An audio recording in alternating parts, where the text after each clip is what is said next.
Chapter 3. The Power of De-Escalation. When anger rises, it often feels like a rushing storm inside us, forceful, overwhelming, and impossible to control. In these moments, the way we respond can either fan the flames or calm the waters.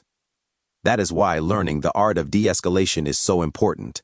The energy of anger is fueled by adrenaline, a neurotransmitter of energy that rushes into your system, producing temporary but powerful changes throughout your body and brain. The purpose of adrenaline is to ACT, immediately, is a survival mechanism for responding to immediate danger that is life-threatening. However, most of the conflicts we encounter in daily life are not life-threatening and may be complicated enough to require careful consideration before acting. The power of de-escalation is that it gives us that time to think it through, to ask, what outcome do I want to accomplish here, and see how to move toward it. De-escalation does not mean ignoring anger, excusing injustice, or pretending everything is fine. It means lowering the intensity of the moment so that healthy communication becomes possible. Imagine anger as a fire. When the flames grow too high, throwing more fuel on it in the form of insults, demands, or threats will only make it more dangerous. But if we can reduce the heat, we create space for safety, reflection, and even healing.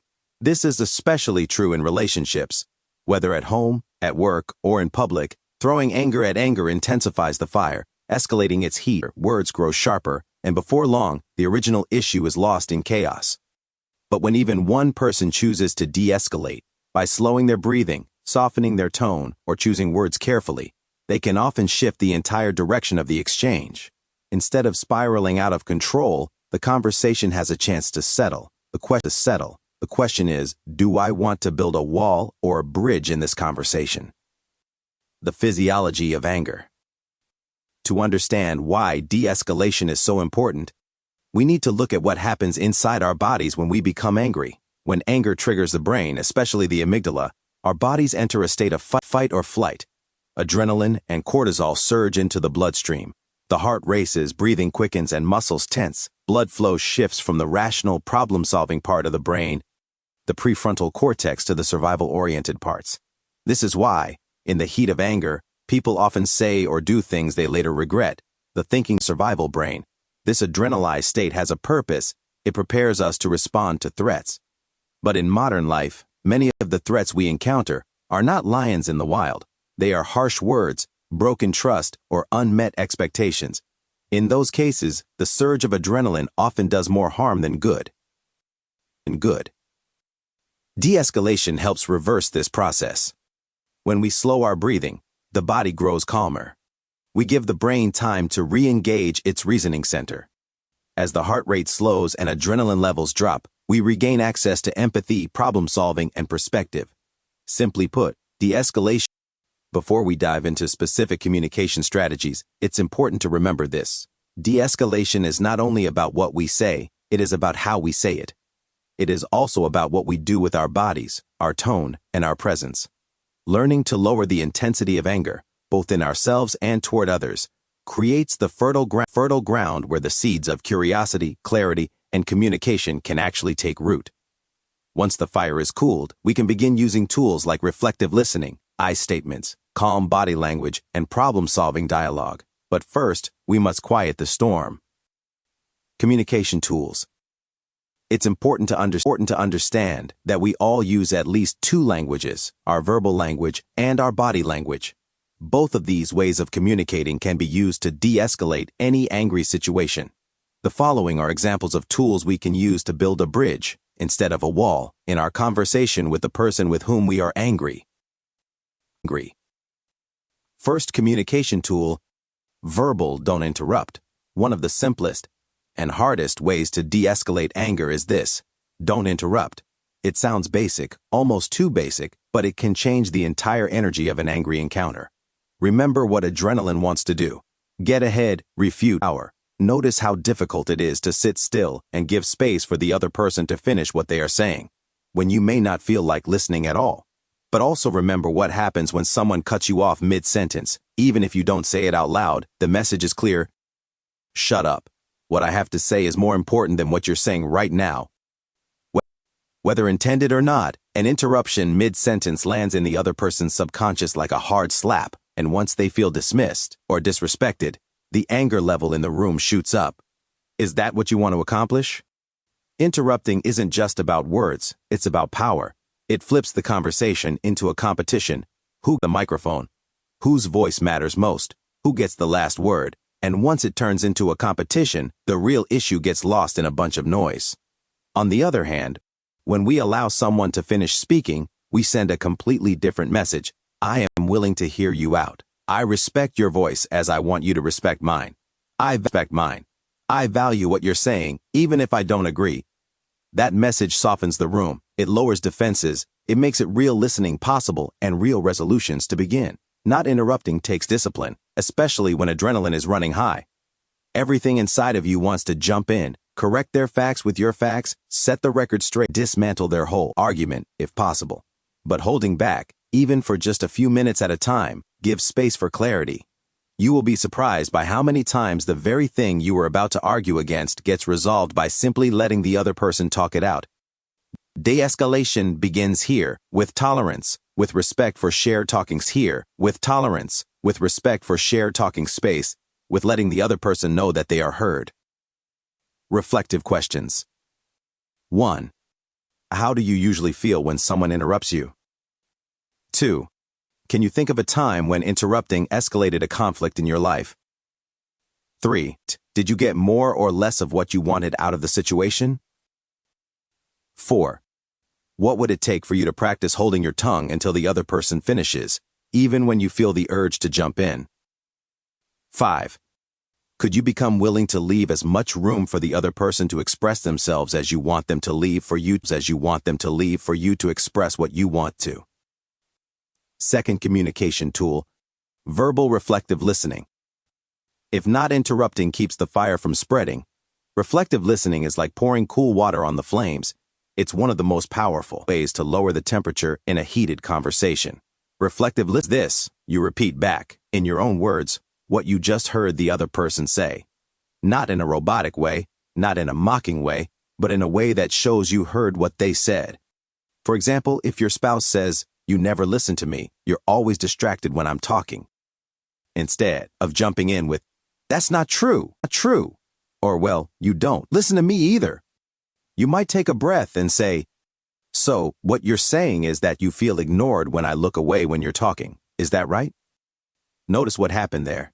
You didn't agree, you didn't defend yourself, you didn't solve the problem yet, but you sent a message. I want you to know that I'm listening. I want to hear what you're saying because you matter to me. And that message de-escalates almost instantly. Here's why it works. When people are angry, what they want most is to be heard, not to be fixed, not to be debated, just to be heard.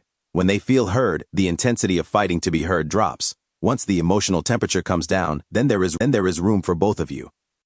Understanding increases, and problem solving can even begin, but until then, nothing you want to say can land. Reflective listening is challenging, especially in the middle of a heated argument, but it rarely fails to work. How is what you're doing now working? To stop and let the other person know you are listening takes letting go, slowing down, and resisting the urge to fire back.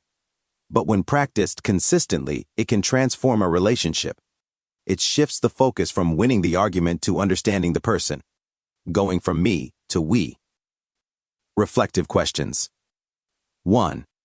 How often do you find yourself listening more to react or respond, rather than listening to understand what the person is saying? 2. Can you think of a recent situation where reflective listening could have changed the outcome of an argument? 3. Could you practice reflective listening in a conversation just once this week to evaluate it for yourself? Third communication tool, verbal. No opinion or idea is on trial. Arguments often escalate because we slip into courtroom mode. Every idea becomes evidence, every opinion a witness, and someone has to win while someone else loses. In this dualistic frame, if I'm right, you must be wrong. If your opinion stands, mine must fall, and the heat rises. In a trial, someone has to win and someone has to lose. Trials are best conducted in courtrooms by trained attorneys, not in personal conflicts. But what if we took the trial out of the conversation? What if we stopped treating every opinion like a verdict waiting to be handed down? To do this, we choose the attitude that no idea perspectives, windows into how another person sees the world. They don't have to be declared right or wrong to matter. When we let opinions breathe, we send the message, your perspective is welcome here, even if I see things differently. That builds a bridge instead of a wall. For example, imagine a couple arguing about how to spend money. One says, we need to save for the future. The other says, we should enjoy life while we can. If both treat these statements as courtroom positions, the fight becomes, who has the correct philosophy of money? But if they remove the trial, they can shift to, I see you value security and I value experience. When ideas are no longer on trial, the people holding those ideas stop feeling attacked. And when people don't feel attacked, anger softens, listening grows, and compromise becomes possible. Reflective questions. 1. In your last heated argument, did you feel like your opinions were being put on trial? Did you put the other person? Feel like your opinions were being put on trial? Did you put the other person on trial? 2. How might the conversation have gone differently if both sides had treated their ideas as perspectives rather than verdicts, opinions rather than facts? 3. What is one phrase you could use in the future to remind yourself and the other part? 4th communication tool, verbal speak with I statements. When anger rises, our first instinct is often to point the finger outward. You never listen. You're always late. You don't care. These you statements build walls. They sound like accusations, and accusations trigger defenses. The other person's survival brain kicks in, and instead of hearing you, they gear up to fight you. I statements, on the other hand, build bridges. They invite dialogue instead of courtroom drama. They begin with phrases like, I feel, I think. With I, we take ownership of our own emotions and perceptions. We give the other person something they can respond to without feeling attacked. For example, instead of you never listen to me, try, I feel hurt when I don't feel heard. Instead of, you don't care about my opinion, try, I want my perspective to matter to you, so I want to share it. Notice the difference. One statement slams a door, the other opens one. And here's a bonus. The powerful addition of ending your statement with, but I could be wrong. This little phrase lowers the temperature immediately. It tells the other person, I'm not here to win at all costs. I'm here to understand and be understood. Humility, which is often the missing ingredient in angry conversations. I statements don't mean we stuff down our anger or sugarcoat the truth. They mean we express anger in a way that keeps the other person at the table instead of driving them away. Remember, I feel, I think, I believe. Just in closing, remember that I think that you should stop doing that. Is a disguised you statement, not an I statement. Reflective questions. 1. Think of a recent conflict. How would your words have landed differently if you had framed them with I feel or I believe instead of you always or you never? 2. Rather than accusing them. 3. Can you practice ending one of your statements this week with, but I could be wrong? How might that change the tone of the conversation? 5th communication tool. Body language speaks louder. Words matter, but they're only part of the story.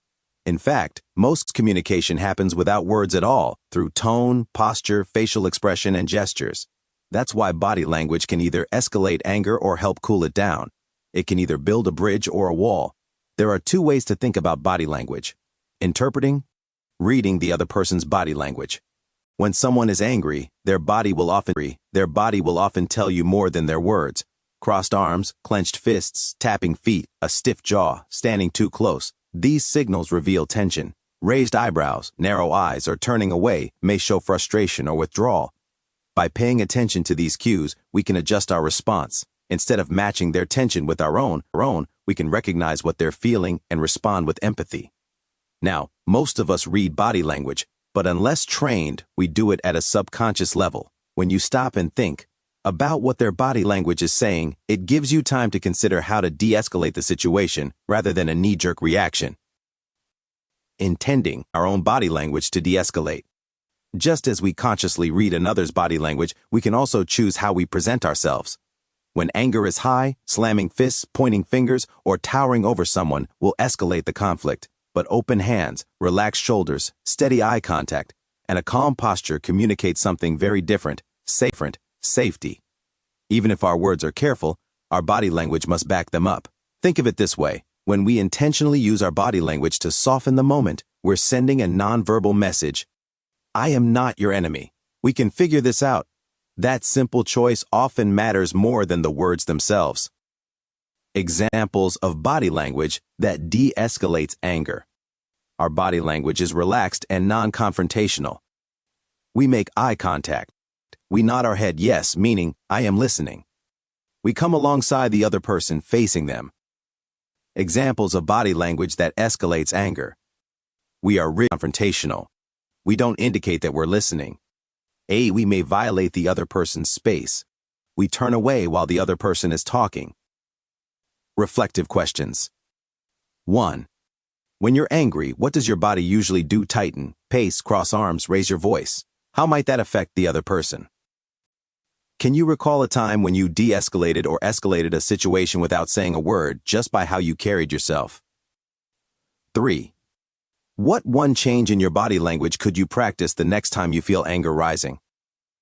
Toolbox summary. 5 tools for de-escalating anger. When anger rises, de-escalating anger.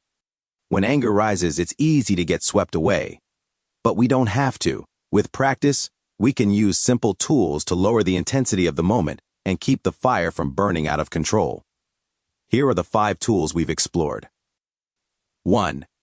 Don't interrupt. Let the other person finish, as I respect you enough to listen. 2. Reflective listening. Repeat back what you heard in your own words. What I hear you saying is, this doesn't mean you agree. It means you care enough to want to understand. 3.